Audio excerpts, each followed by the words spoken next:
Olá, pessoas queridas! Hoje eu decidi dividir com vocês uma história muito pessoal, muito particular e muito chata, mas que me ensinou muita coisa.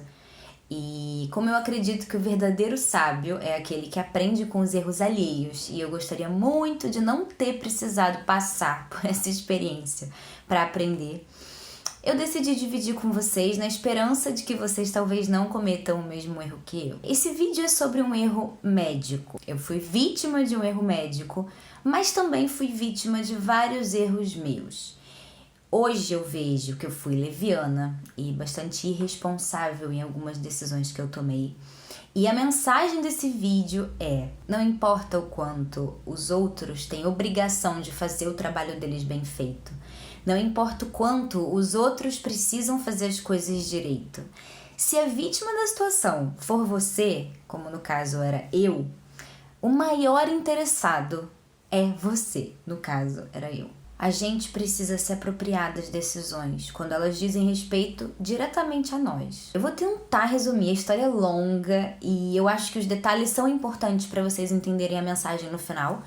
Mas importante dizer desde o início, eu não vou dizer o nome da profissional, não posso, bem que eu gostaria, não pensem que é por falta de vontade da minha parte, mas eu não tenho provas de fato. Eu já busquei auxílio, eu já procurei um advogado, eu já conversei, eu já expliquei, só que eu não tenho como provar, é a minha palavra contra a dela. E se eu falasse hoje abertamente o nome dela e o que aconteceu, eu poderia ser acusada de calúnia, porque eu não tenho provas. Então eu só posso passar a minha experiência para vocês, para que vocês tentem evitar que uma coisa parecida aconteça com vocês, mas eu não posso revelar o nome da profissional. E só pra não ficar nada também muito sensacionalista, não tem nada de risco de vida, não foi nada tão grave, mas foi algo que realmente me prejudicou e eu fiquei com uma sequelazinha desagradável. Enfim, a mensagem é só essa mesmo, é o quanto a gente muitas vezes coloca na mão do outro e conta com a boa vontade, com a ética, com a seriedade, com o profissionalismo de outra pessoa e o quanto a gente sai prejudicado quando a outra pessoa tá lá, trabalhando, feliz da vida. Vamos à história. Eu tenho miopia e astigmatismo desde muito novinha. Acho que com cerca de 8 ou 9 anos eu comecei a usar óculos. A minha miopia cresceu bastante. E quando eu tinha mais ou menos uns 19, 20 anos, ela estagnou, mas o astigmatismo começou a aumentar. E basicamente, no fim das contas, eu tava com aproximadamente 4,5 de miopia e mais uns 2, 3 de astigmatismo. Então eu enxergava bem mal. E eu queria muito operar e fazer a cirurgia de correção de grau. Não por estética, porque eu sempre gostei bastante de óculos e achava muito bonitinho, mas porque ter óculos nunca foi uma coisa legal pra mim. Eu sempre quebrava, perdia, eu tava sempre eu gravando ou trabalhando e lente me incomodava muito, ressecava o meu olho, eu tinha muito incômodo. E eu, na verdade, sempre achei, eu acho que essa foi também uma questão importante. Eu sempre achei que cirurgia de correção de grau era muito simples, porque tinha vários amigos que já tinham operado e eu nunca parei para pesquisar. Erro número 1. Nunca parei para pesquisar sobre os riscos reais da cirurgia. Eu sempre olhei e falei: várias pessoas operaram, ninguém teve problema, tá de boa, tranquilo, sussa. Vou fazer e vai ficar tudo certo comigo também. Decidi operar então, quando meu grau estabilizou, conversei com a minha oftalmologista na época, expliquei pra ela que eu queria operar, que eu não gostava de usar óculos, não gostava de usar lente, me incomodava, e enfim, eu queria operar. Essa médica era dona de uma clínica e ela me indicou a profissional que atuava na clínica dela. A gente foi chamá-la de a médica, tá? A gente vai, porque já disse, eu não posso falar o nome dela, então a gente vai chamá-la de a médica. Na primeira vez que eu fui à consulta com a médica, confesso que eu já sentia uma certa falta de profissionalismo. Erro número 2, ter ignorado essa minha sensação. Ela pediu alguns exames, eu fiz os exames, ela não me mostrou os resultados dos exames, eu não tive esse acesso a isso, mas ela me disse que estava tudo certo, então era só a gente operar. Eu falei pra ela então, neste momento, que eu ia operar só um dos olhos de cada vez, que não ia fazer a cirurgia dos dois ao mesmo tempo. Ela disse: mas que besteira, isso não é necessário. Eu falei: não, eu prefiro. Meu paizinho me pediu que eu evitasse fazer a cirurgia dos dois olhos de uma vez só. E eu topei. Falei: tudo bem, vou fazer um de cada vez. Eu perguntei pra médica nessa primeira consulta quais eram os riscos da cirurgia. Ela disse: olha, Existe risco de infecção, sim. Só que é um risco muito, muito pequeno. Eu nunca vi isso acontecer. Eu falei pra ela que eu tinha queloide. Eu tinha já tirado alguns sinaizinhos desses muitos que eu tenho e tinha dado um queloidezinho na cicatriz. Eu perguntei se tinha alguma coisa a ver com isso, ela disse que não tinha nada a ver, que era pra gente pensar positivo. Quem já operou sabe que existem várias técnicas disponíveis. Ela me perguntou o seguinte: você costuma fazer maquiagem e coçar os olhos com frequência? Eu falei, sim, eu tenho rinite, tenho várias coceiras e eu coço bastante o olho. Ela disse, então pra você a Lasik não será indicada, porque a Lasik levanta uma tampinha, depois desce a tampinha. É estranho, enfim. E ela me disse que isso, se a pessoa coça o olho, corre o risco de ter um deslocamento dessa tampinha. E eu falei, ai, Deus me livre. Ela disse, não, melhor evitar, eu vou fazer o PRK com você. Esse foi o critério que ela usou, se eu usava maquiagem e se eu coçava o meu olho, tá? Eu fui olhando para aquilo tudo e achando que era assim mesmo. Ela sabe o que está fazendo, ela é uma profissional, ela é médica, ela atua na área, ela trabalha nessa clínica na qual eu confio, que é uma clínica que eu já frequento há muitos anos. Confiei.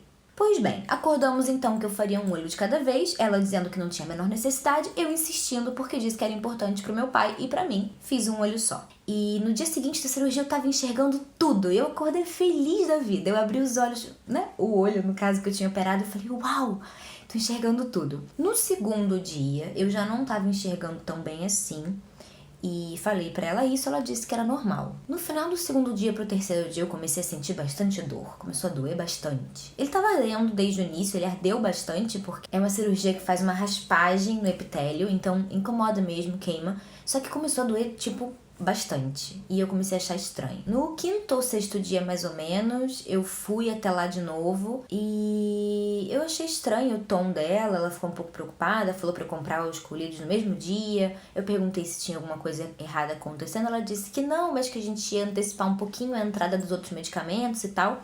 Tudo bem. Cheguei em casa, fui ler a bula do medicamento que ela tinha me dado e era um imunossupressor. Fui pesquisar sobre ele e entendi que ele era um medicamento anti-cicatrizante. E eu achei aquilo muito estranho, porque eu tava precisando cicatrizar, meu olho estava aberto, meu epitélio estava aberto. Ela mesma tinha dito que ele não tinha cicatrizado.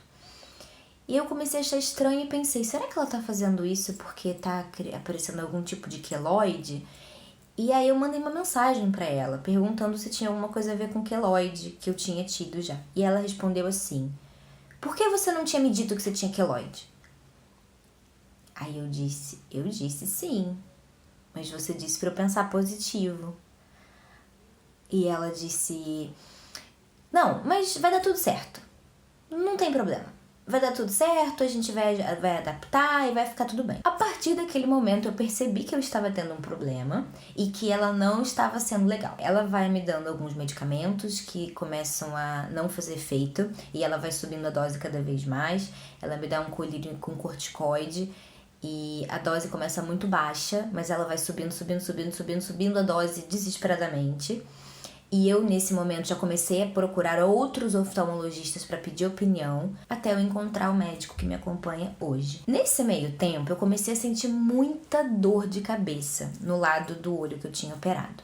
Muita dor mesmo, assim, aqui por dentro. E ela pegava um lápis e fazia assim, segue meu lápis, segue meu lápis. E eu seguia e ela dizia, é a musculatura que tá ficando preguiçosa. Eu acreditei. Mas naquele momento eu já não estava acreditando tanto assim, eu já estava procurando outros médicos, enfim. Eu peguei a bula dos medicamentos que eu estava usando e descobri que a dose que eu estava usando era acima da dose recomendada máxima do corticoide. E dizia em letras garrafais, negrito, faça acompanhamento da pressão intraocular enquanto estiver fazendo uso desse medicamento, porque ele pode aumentar a pressão do olho, etc e tal.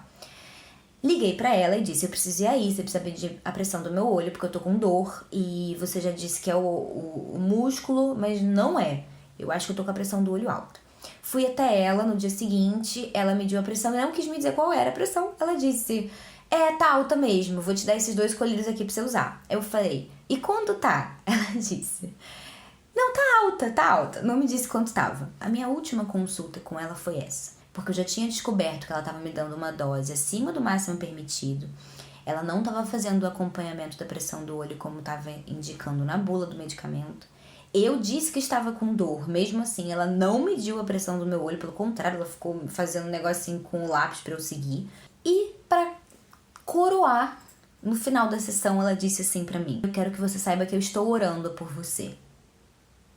Orar, a minha avó ora, o meu nono ora por mim, meu pai, minha mãe, essas pessoas oram por mim. Você é a médica, espera-se que você resolva o meu problema. Basicamente, depois eu fui compreender que o que eu tive foi uma complicação chamada Haze, e existem 2 tipos de Haze, o Haze precoce e o Haze tardio.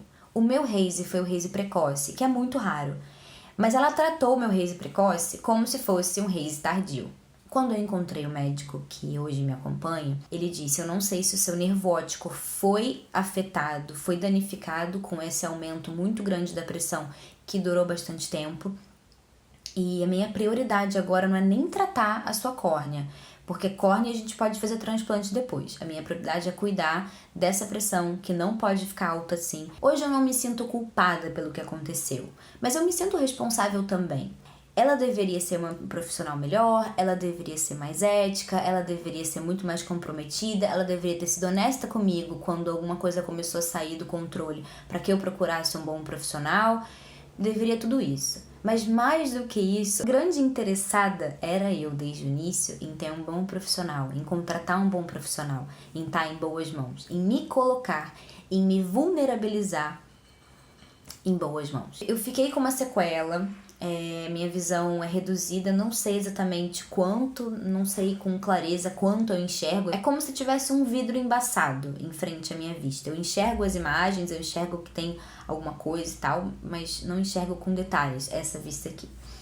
E aí tem uma longa história de lente, profundidade de formação da imagem, muito complexa, que na prática não me permite usar óculos hoje. Eu não consigo enxergar direito, então eu tenho que usar lente o tempo todo, e aí meu olho fica muito inflamado, fica ardendo constantemente. Então, enfim, como eu disse no início do vídeo, não é nada de vida ou morte, não morri por causa disso, mas foi um estresse muito grande que eu passei na época. E é uma coisa que me incomoda ainda hoje, e que não tem muito como resolver. Eu ia operar, mas o meu olho ele não tá estabilizando muito. Cada vez que eu vou ao médico e faço o exame bem detalhado para ver como tá o epitélio, ele tá sempre ou melhorando ou piorando. Cada vez que eu vou, ele não tá estável. E isso torna a cirurgia um pouco arriscada, então eu acabo não fazendo. E não sei como vai ser a reação do meu olho a essa cirurgia. Ainda existe a possibilidade de eu ter que fazer transplante de córnea, se eu quiser resolver esse problema, porque eu posso viver assim pro resto da vida. Mas não é legal, não é confortável. Então, pessoal, esse vídeo é sobre se responsabilizar pelo que mais te interessa, você mesmo. Quando você for procurar um profissional para trabalhar com você, seja qual for a área, mas principalmente se a gente estiver falando da área da saúde, porque as consequências são muito severas, não vá em qualquer profissional, não escolha de forma superficial, de forma leviana, procure mais de uma informação, pesquise, se aproprie. Em dado momento, vai ser obrigatório que a gente dê a mão para o nosso profissional e que a gente confie nele. E isso vale para qualquer coisa, para psicólogo, para coach, para médico, para professor, para qualquer pessoa. Mas antes da gente se colocar nessa posição vulnerável, nessa posição de confiança, a gente precisa estudar melhor, a gente precisa se apropriar dessa decisão, se responsabilizar por sempre que a gente acredita em alguma coisa que alguém diz. Ninguém é obrigado a acreditar em ninguém. Quando alguém diz uma coisa pra você e você acredita, você decidiu acreditar. Essa foi a sua responsabilidade, a sua parte de responsabilidade dentro daquela situação.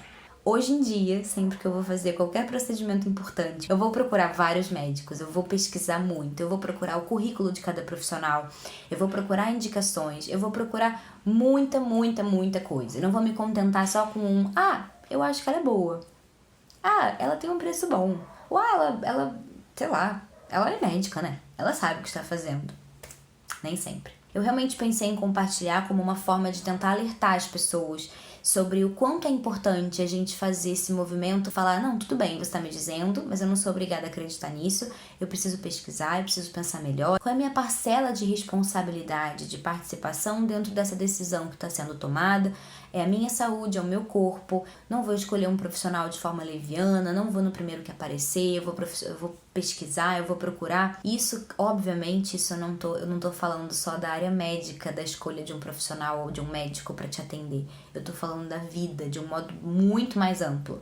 Sempre lembre-se, nada que é dito pra você, você é obrigado a aceitar, você é obrigado a fazer. É sempre uma escolha. E não importa se os outros vão te achar chata, se o profissional vai te achar metida, se ele vai falar, quem você pensa que é pra estar me perguntando? Eu sou a paciente que você vai operar, eu sou a paciente que você vai tratar. É a minha saúde que tá em jogo e eu quero saber.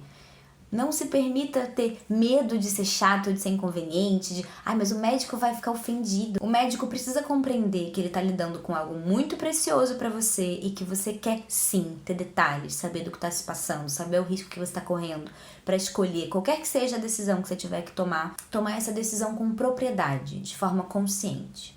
E é esse meu convite pra você. Compartilhem o vídeo para tentar ajudar mais pessoas a terem essa consciência e a não se exporem a situações como essa que eu vivi.